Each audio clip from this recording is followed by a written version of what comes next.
Good morning. My name is Linda Santavica. Today's reading is from the Gospel of John, chapter 6, starting with the first verse.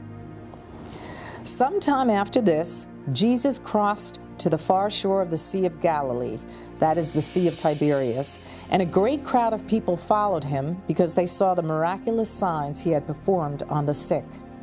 Then Jesus went up to a mountainside and sat down with his disciples. The Jewish Passover feast was near. When Jesus looked up and saw a great crowd coming toward him, he said to Philip, "Where shall we buy bread for these people to eat?"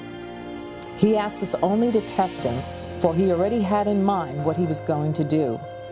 Philip answered him, 8 months' wages would not buy enough bread for each one to have a bite.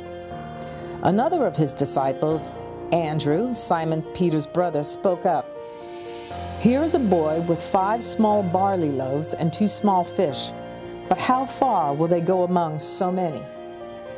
Jesus said, "Have the people sit down."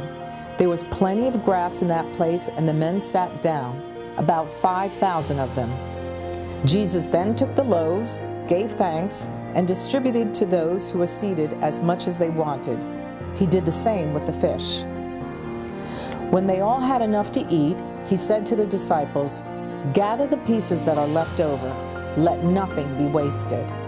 So they gathered them and filled 12 baskets with the pieces of the 5 barley loaves left over by those who had eaten. After the people saw the miraculous sign that Jesus did, they began to say, "Surely this is the prophet who is to come into the world." This is the word of the Lord.